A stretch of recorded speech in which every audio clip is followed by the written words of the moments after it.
الحمد لله رب العالمين والصلاة والسلام على سيد الأنبياء والمرسلين أما بعد فأعوذ بالله من الشيطان الرجيم بسم الله الرحمن الرحيم السلام علیکم ورحمۃ اللہ وبرکاتہ۔ آج ہم انشاءاللہ عز و جل سورۃ الغاشیہ مکیہ سیکھیں گے اور انشاءاللہ عز و جل اس کی تلاوت کریں گے۔ تو آئیے سبق شروع کرتے ہیں۔ اعوذ باللہ من الشیطان الرجیم، بسم اللہ الرحمن الرحیم۔ هل اتاك حدیث الغاشیہ۔ حدیث میں یا ساکن سے پہلے حرف پر زیر ہے تو یہاں پر یا مدہ کا قاعدہ بنے گا۔ غاشیہ میں الف سے پہلے زبر ہے، الف مدہ کا قاعدہ، غین حرف مستعلیہ ہے، پر پڑھا جائے گا، اور وقف کی صورت میں گول تا کو ہمیشہ ہم ہا ساکن سے بدل دیتے ہیں۔ وجوہ یومئذ خاشعہ۔ وجوہ یومئذ میں ہا پر دو پیش کی تنوین ہے، تنوین کے بعد حروف یرملون میں سے یا ہے تو یہاں پر ادغام مع الغنہ کا قاعدہ ہوگا، یعنی تنوین میں ہم غنہ کر کے پڑھیں گے۔ یومئذ خاشعہ میں ذال کے نیچے دو زیر کی تنوین ہے، تنوین کے بعد حروف حلقی میں سے خوا ہے تو یہاں پر اظہار کا قاعدہ ہوگا، یعنی تنوین میں ہم غنہ نہیں کریں گے۔ عاملۃ ناصبہ۔ عاملۃ ناصبہ میں تا پر دو پیش کی تنوین، تنوین کے بعد حروف یرملون میں سے نون ہے تو یہاں پر بھی ادغام مع الغنہ کا قاعدہ ہوگا، یعنی تنوین میں ہم غنہ کر کے پڑھیں گے۔ تصلی نارا حامیہ۔ تصلی میں صاد حرف مستعلیہ ہے، پر پڑھا جائے گا۔ نارا حامیہ میں را پر دو زبر کی تنوین، تنوین کے بعد حروف حلقی میں سے حا ہے تو یہاں پر اظہار کا قاعدہ ہوگا، یعنی تنوین میں ہم غنہ نہیں کریں گے۔ تسقی من عین آنیہ۔ عین آنیہ میں یا ساکن سے پہلے حرف پر زبر ہے، یا لین کا قاعدہ ہے، نون کے نیچے دو زیر کی تنوین، تنوین کے بعد حروف حلقی میں سے حمزہ ہے تو یہاں پر بھی اظہار کا قاعدہ ہوگا، یعنی تنوین میں ہم غنہ نہیں کریں گے، اور وقف کی صورت میں گول تا کو ہمیشہ ہا ساکن سے بدل دیا جاتا ہے۔ لیس لہم طعام الا من ضریع۔ الا من ضریع میں نون ساکن کے بعد حروف اخفاء میں سے ضاد ہے تو یہاں پر اخفاء کا قاعدہ ہوگا، یعنی نون ساکن میں ہم غنہ کر کے پڑھیں گے۔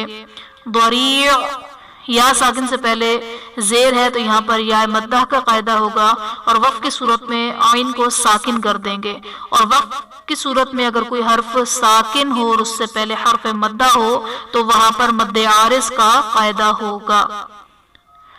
لا يسمن ولا يغني من جوع۔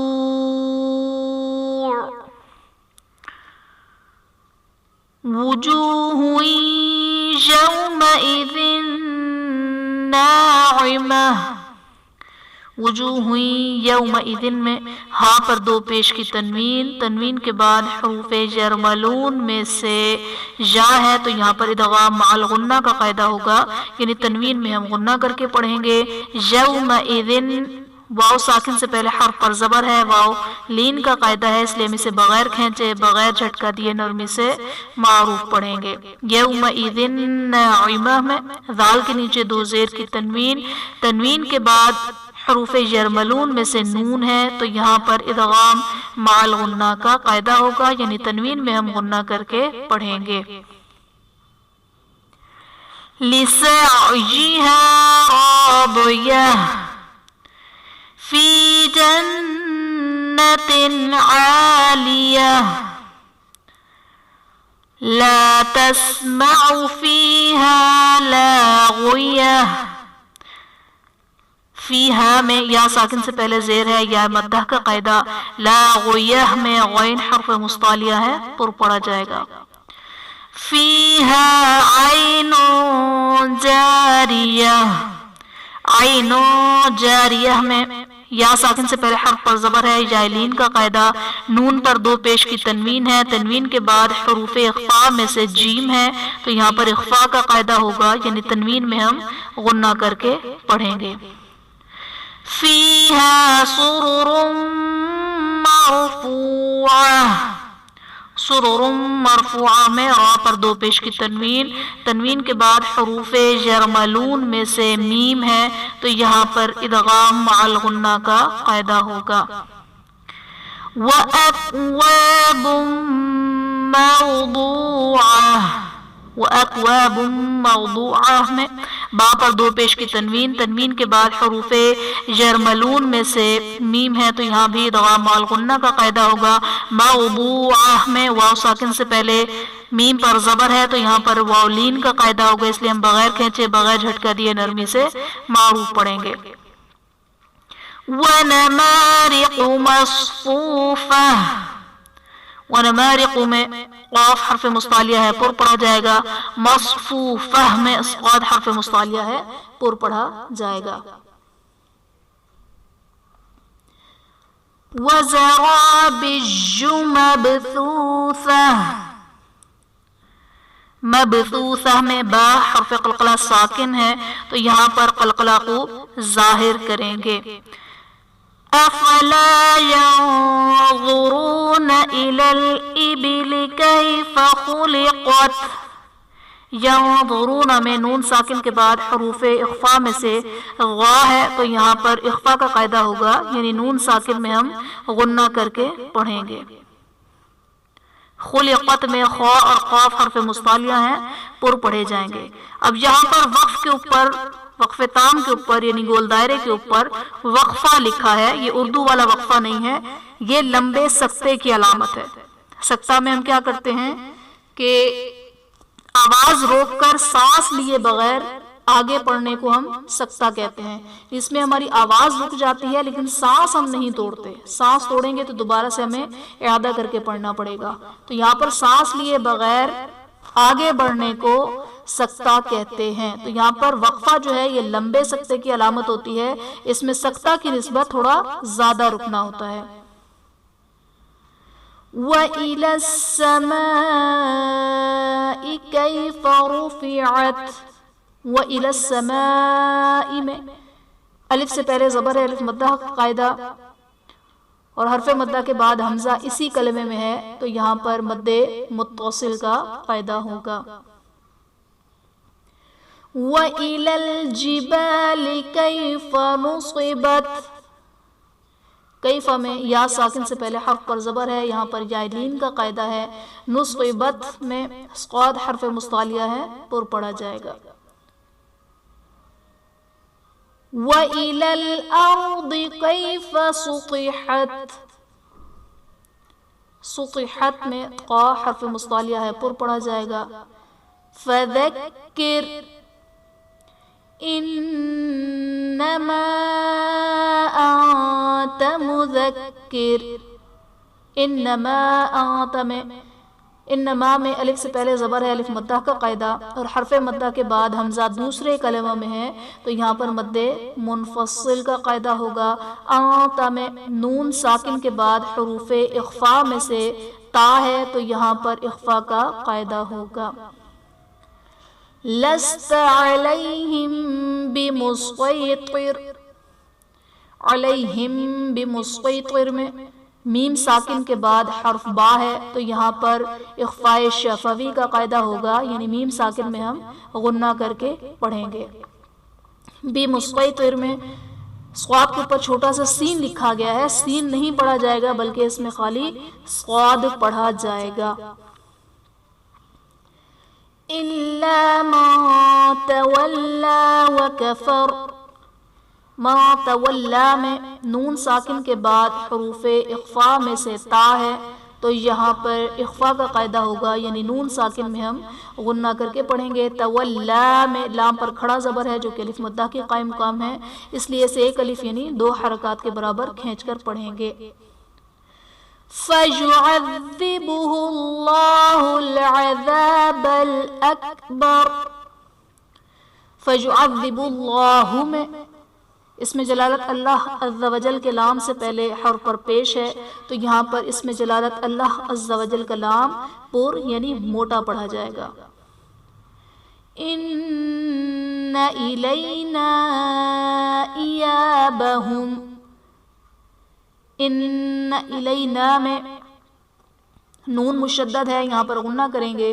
الینا ایابہم میں الف سے پہلے زبر ہے، الف مدہ کا قاعدہ، اور حرف مدہ کے بعد حمزہ دوسرے کلمے میں ہے، تو یہاں پر مد منفصل کا قاعدہ ہوگا۔ یابہم وقف کی صورت میں جو حرف خود سے ساکن ہو وہ ساکن ہی رہتے ہیں، انہیں ہم کسی اور حرکت میں تبدیل نہیں کرتے۔ ثم ان علینا حسابہم۔ بسم اللہ الرحمن الرحیم۔ هل أتاك حديث الغاشية وجوه يومئذ خاشعة عاملة ناصبة تصلى نارا حامية تسقى من عين آنية ليس لهم طعام إلا من ضريع لا يسمن ولا يغني من جوع وجوه يومئذ ناعمة لسعيها راضية في جنة عالية لا تسمع فيها لاغية فيها عين جارية فيها سرر مرفوعة وأكواب موضوعة ونمارق مصفوفة وزرابي مبثوثة أفلا ينظرون إلى الإبل كيف خلقت وإلى السماء كيف رفعت وإلى الجبال كيف نصبت وإلى الأرض كيف سطحت فذكر إنما أنت مذكر لست عليهم بمسيطر إلا من تولى وكفر فيعذبه الله العذاب الأكبر إن إلينا إيابهم ثم إن علينا حسابهم آمنت بالله صدق اللہ العظیم۔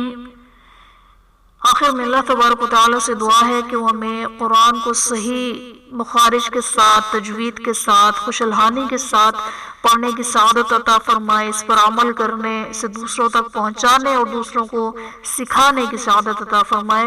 آمین آمین یا رب العالمین بجاہ النبی الامین وصلی اللہ تعالی علیہ وآلہ وسلم۔ السلام علیکم ورحمۃ اللہ وبرکاتہ۔